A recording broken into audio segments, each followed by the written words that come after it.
भारत की राजनीति का भगीरथ माननीय नरेंद्र मोदी, उनको मैं आमंत्रित करता हूं आप सभी को संबोधित करें।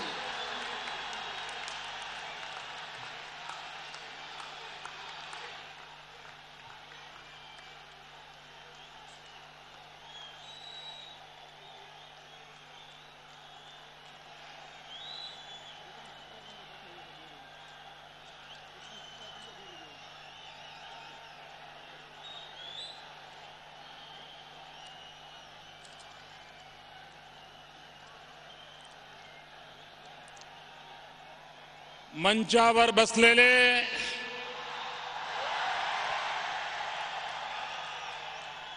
भारतीय जनता पार्टीचे राष्ट्रीय अध्यक्ष आदरणीय राजनाथ सिंह जी, आदरणीय नितिन गडकरी जी, श्रीमान गोपीनाथ जी मुंडे,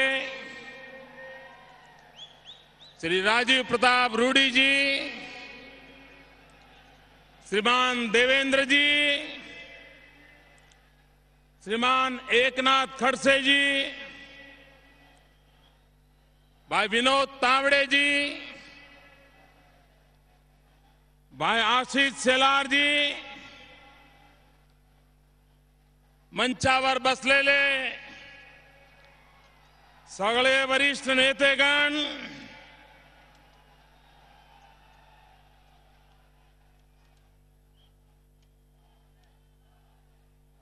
छत्रपति शिवराय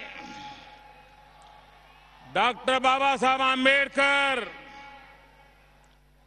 छत्रपती शाहू महात्मा फुलेंच्या महाराष्ट्राला माझा नमस्कार। मला विश्वास आहे काँग्रेस मुक्त भारत हा स्वप्न सिद्ध करण्यात महाराष्ट्र आघाडीवर राहील।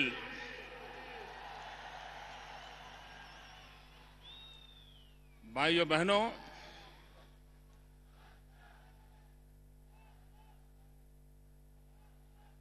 शायद मुंबई के इतिहास में ऐसा विराट दृश्य देखने का सौभाग्य इसके पहले किसी को नहीं मिला होगा।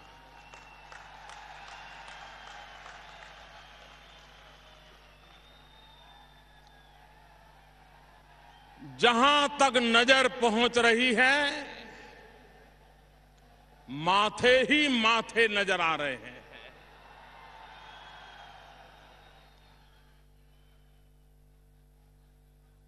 मैं महाराष्ट्र प्रदेश भारतीय जनता पार्टी, मुंबई प्रदेश भारतीय जनता पार्टी, उन सभी कार्यकर्ताओं को अनेक अनेक अभिनंदन करता हूं कि उन्होंने इस ऐतिहासिक घटना को साकार करने के लिए जी जान से कोशिश की, सफलता पाई और एक अभूतपूर्व विश्वास के साथ परिवर्तन का संकल्प लेकर के यहां से लाखों लोग महाराष्ट्र की गली गली में पहुंचेंगे, ऐसा मेरा पूरा विश्वास है। भाइयों बहनों,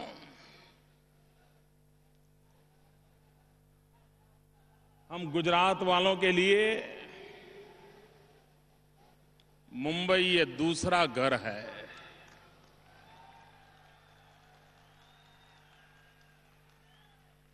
और मैं तो हमेशा अनुभव करता हूं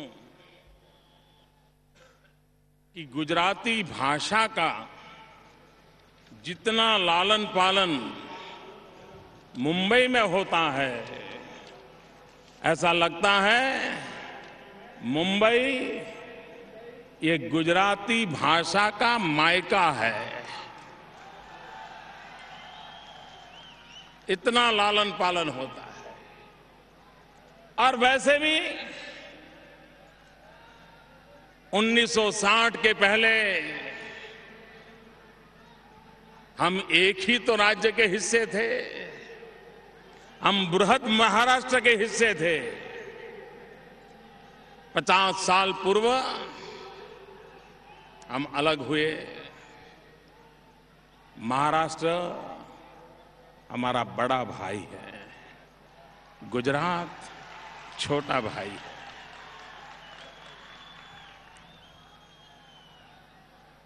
लेकिन भाइयों बहनों,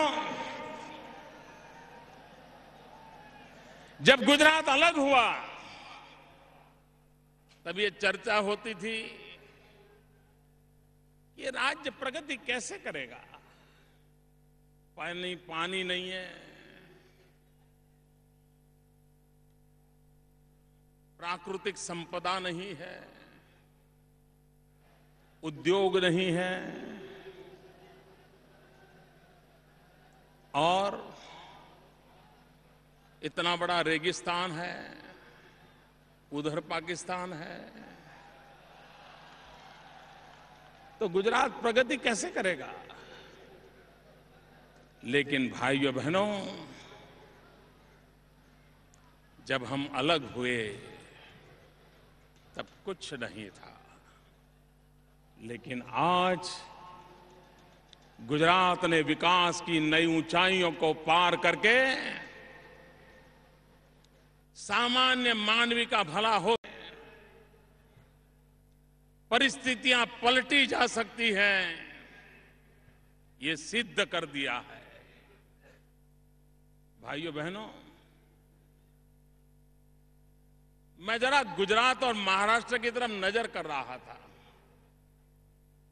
और शायद मीडिया के मित्रों का भी कभी इस बात पर ध्यान नहीं गया होगा, मेरा भी नहीं गया था।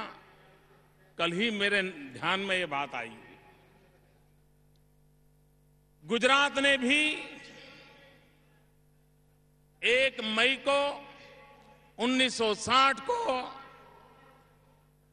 एक स्वतंत्र राज्य के रूप में यात्रा शुरू की थी। महाराष्ट्र ने भी 1 मई 1960 को स्वतंत्र राज्य के रूप में यात्रा शुरू की थी। इतने वर्षों में गुजरात में 14 मुख्यमंत्री बने, लेकिन महाराष्ट्र में इतने वर्षों में 26 मुख्यमंत्री बने। अब बताइए,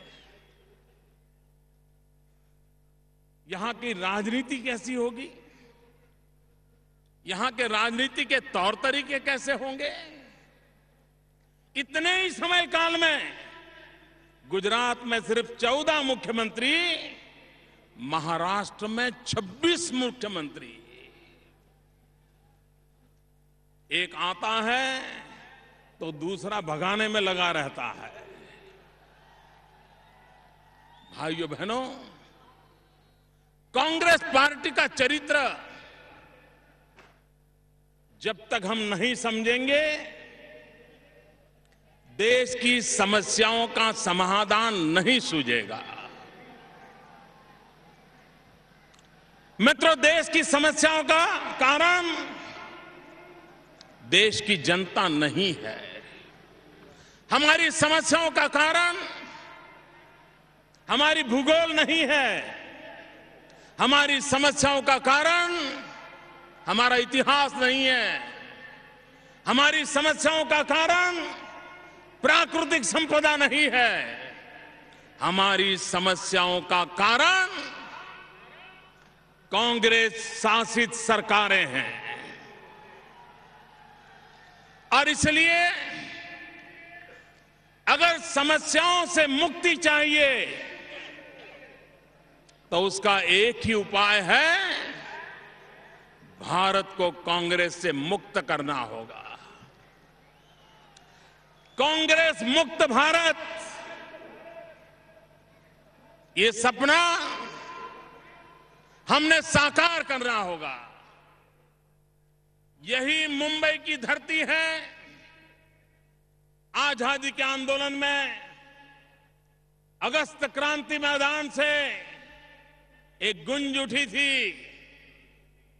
एक आवाज उठी थी, एक ललकार हुआ था, quit India.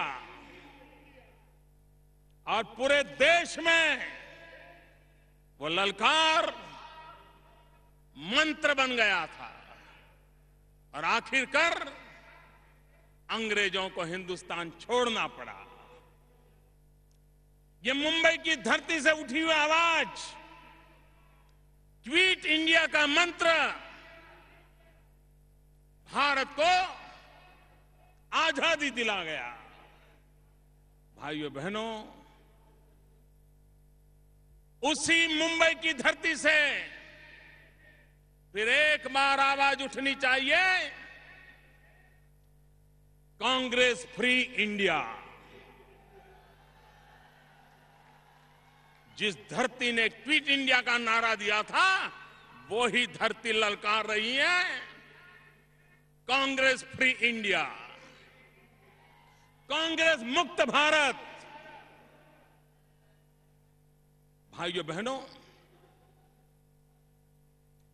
Congress vote bank की राजनीति में डूबी हुई है और वोट बैंक की राजनीति के लिए समाज को तोड़ते रहना, डिवाइड एंड रूल, ये कांग्रेस की विशेषता रही है। और अंग्रेजों के सामने लड़ते लड़ते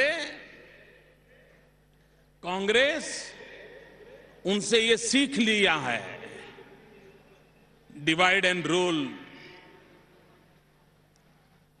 देश आजाद हुआ तो देश का बंटवारा करके भारत मां के 3 टुकड़े कर दिए। आजाद हिंदुस्तान को एक तरफ सरदार पटेल ने एक किया, चारों तरफ एकता का मंत्र गूंजा, और दूसरी तरफ भाषावार प्रांत रचना के नाम पर कांग्रेस ने देश में भाई से भाई को लड़ाने का बीज बो दिया। गांव को शहर से लड़ाओ, शहर को गांव से लड़ाओ, नदियों के लिए लड़ो, पानी के लिए मरो। आज भी देश में कोई प्रदेश ऐसा नहीं है कि जहां पानी के बंटवारे को लेकर के 50-50 साल से लड़ाई न होती हो। और दिल्ली में बैठी हुई कांग्रेस सरकार को, महाराष्ट्र में बैठी हुई कांग्रेस सरकार को भाई को भाई से लड़ाने में, गांव से गांव को लड़ाने में, जाति बिरादियों को लड़ाने में, पंथ और संप्रदायों के बीच झगड़ा कराने में उनकी वोट बैंक की राजनीति सुरक्षित रहती है। और इसलिए कांग्रेस पार्टी वोट बैंक की राजनीति में डूबी हुई है। भाइयों बहनों, जब तक वोट बैंक की राजनीति से हम देश को मुक्त नहीं कराएंगे और देश को विकास की राजनीति के रास्ते पर नहीं ले जाएंगे, देश की समस्याओं का समाधान नहीं होगा। भाइयों बहनों, भारतीय जनता पार्टी ने अपनी आर्थिक नीतियों के द्वारा, अपने राजनीतिक दर्शन के द्वारा, अपनी कार्य संस्कृति के द्वारा ये सिद्ध कर दिया है कि भारतीय जनता पार्टी विकास के मंत्र को समर्पित है, विकास की राजनीति को समर्पित है। और विकास के बिना देश के गरीबों का, देश के गांव का, देश के दलितों का, पीड़ितों का, शोषितों का कल्याण नहीं होगा। हमारे बगल में मध्य प्रदेश है। अगर मैं गुजरात की चर्चा करूं तो कुछ लोगों के पेट में दर्द होना शुरू हो जाता है, इसलिए मैं गुजरात की चर्चा करना नहीं चाहता हूं। मैं आज मध्य प्रदेश की चर्चा करना चाहता हूं। मध्य प्रदेश बीमारू राज्य माना जाता था। कांग्रेस पार्टी के शासन ने मध्य प्रदेश को बीमारू राज्य बना दिया था, लेकिन शिवराज सिंह के नेतृत्व में भारतीय जनता पार्टी ने विकास की यात्रा को आगे बढ़ाया। आज मध्य प्रदेश बीमारू राज्य के कलंक से मुक्त हो गया। भाइयों बहनों, मध्य प्रदेश में खेती के क्षेत्र में, कृषि के क्षेत्र में कोई ज्यादा प्रगति नहीं होती थी, लेकिन शिवराज जी की सरकार ने, भाजपा की मध्य प्रदेश की सरकार ने सिंचाई के काम को बल दिया। अधिकतम भूमि में इरिगेशन के लिए धन खर्च किया। और भाइयों बहनों, आज मैं गर्व से कहता हूं, देश के अन्न के भंडार इस राज्यों से भरे जाते थे। आज भारतीय जनता पार्टी की मध्य प्रदेश की सरकार के प्रयत्नों से, भारतीय जनता पार्टी की छत्तीसगढ़ की सरकार के प्रयत्नों से गेहूं और चावल ऐतिहासिक उत्पादन करके देश के अन्न के भंडार भरने का काम इन सरकारों ने किया है, वहां के किसानों ने किया है, वहां के नागरिकों ने किया है। क्या कारण है कि महाराष्ट्र में सिंचाई के सारे प्रोजेक्ट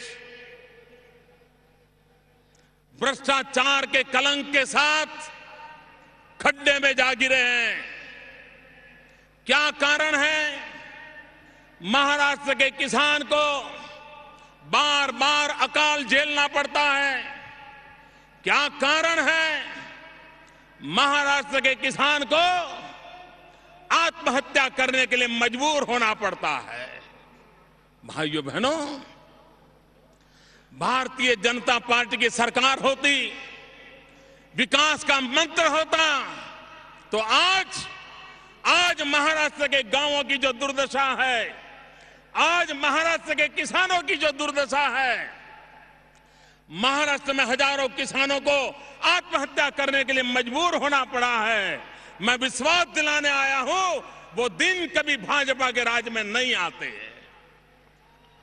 मेरा किसान सुखी होता, संपन्न होता। लेकिन भाइयों बहनों, कांग्रेस पार्टी को विकास की राजनीति में विश्वास नहीं है। और मैं तो हैरान हूं, सरकार कांग्रेस चला रही है, दिल्ली में सरकार कांग्रेस की है, कांग्रेस के नेता सरकार में हो न हो उन्हीं के इशारे पर सारे काम होते हैं। लेकिन वही लोग जब भाषण करते हैं तो ऐसा लगता है वो किसी और की सरकार के लिए बोल रहे हैं, किसी और देश के लिए बोल रहे हैं। मैं कल कांग्रेस के एक बड़े नेता के भाषण को मैंने सुना, और वो भ्रष्टाचार के खिलाफ भाषण दे रहे थे। इनकी हिम्मत तो देखो साहब।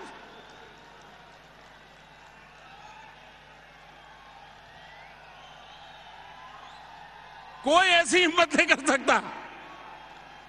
इतने भ्रष्टाचार में डूबे हुए लोग, इतने बदनाम लोग, उसके बावजूद भी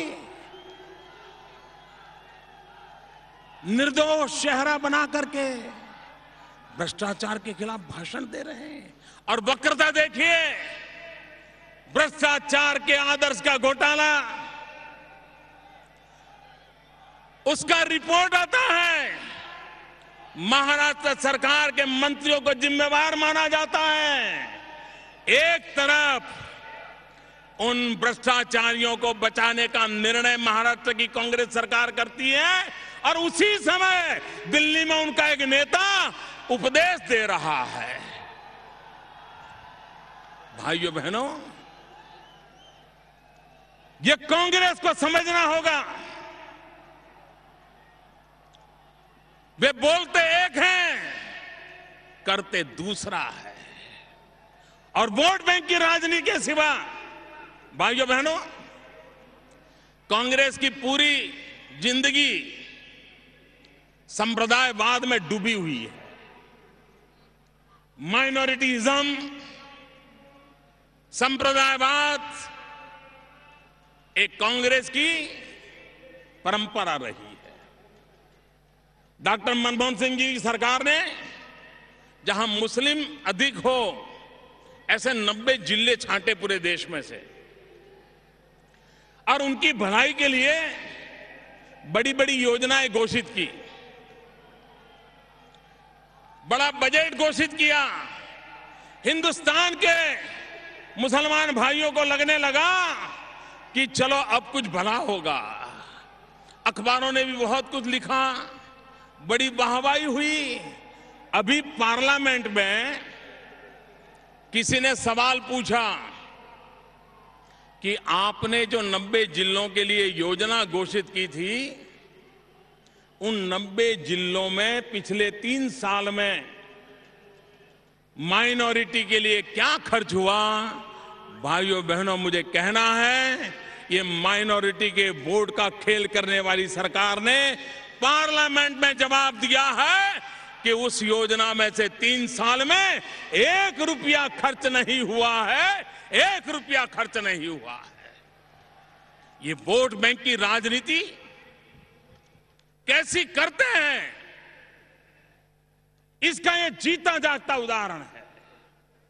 भाइयों बहनों, गुजरात में भी ऑक्ट्रॉय की परंपरा थी, व्यवस्था थी, क्योंकि हम महाराष्ट्र से अलग हुए थे। हमारे यहां रिफॉर्म की दृष्टि से हमने तय किया हम ऑक्ट्रॉय निकाल देंगे। गुजरात में से ऑक्ट्रॉय हमने खत्म कर दी, 6-7 साल हो गए। महाराष्ट्र में क्या किया? महाराष्ट्र में ऑक्ट्रॉय खत्म करने के नाम पर लोकल बॉडी टैक्स लगाया, एलबीटी। भाइयों बहनों, आप बताइए, परेशान है कि नहीं आप एलबीटी से? एलबीटी के कारण परेशान है कि नहीं है? आप परेशान है कि नहीं है? भाइयों बहनों, ये एलबीटी कुछ नहीं है, ये लूट बांटने की टेक्निक है। ये एलबीटी लूट बांटने की टेक्निक है। भाइयों बहनों, दिल्ली में नेता भाषण कर रहे थे काले धन पर। कोई मुझे बताए भाई, सरकार उनकी है, काला धन रोकने की जिम्मेवारी उनकी है कि नहीं है? जरा पूरी ताकत से बोलो ना, ये काला धन रोकने की जिम्मेवारी उनकी है कि नहीं है? हिंदुस्तान के किसी भी नागरिक को पूछिए, उसको किसी भी विषय का ज्यादा ज्ञान हो या ना हो, लेकिन उसको इस बात का पता है कि हिंदुस्तान में जो चोर लुटेरे लोग हैं, जो काला धन जमा करते हैं, वो काला धन कहां रखते हैं भाई? जरा बताइए, काला धन कहां रखते हैं? काला धन कहां रखते हैं? काला धन कहां रखते हैं? हिंदुस्तान के बच्चों को पता है कि भारत को लूटने वाले ये चोर लुटेरे काला धन स्विस बैंक में जमा करते हैं। करते हैं कि नहीं करते भाइयों? करते हैं कि नहीं करते हैं? वो धन वापस लाना चाहिए, नहीं लाना चाहिए? वो लुटेरों ने लुटा हुआ धन गरीब के काम आना चाहिए कि नहीं आना चाहिए? वो धन गरीब के लिए खर्च करना चाहिए, नहीं करना चाहिए? गांव गरीब किसान के लिए वो रुपया लगना चाहिए कि नहीं लगना चाहिए?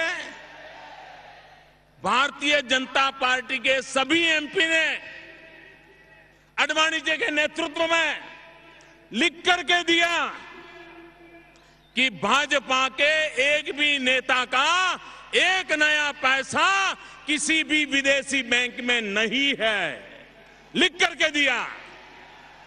हमने कहा कांग्रेस वाले लिख करके दो, तैयार नहीं है, लिख करके देने के लिए तैयार नहीं है।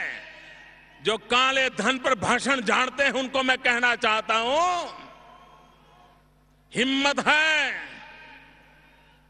तो पार्लियामेंट में कानून करो, एक समिति बनाओ और 3 साल के भीतर भीतर दुनिया के किसी भी कोने में हिंदुस्तान की लूट का माल पड़ा होगा वो हम वापिस लाया के रहेंगे, गरीबों में बांट के रहेंगे। भाइयों बहनों, उन्हें ये करना नहीं है। झी 24 तास, एक पाऊल पुढे।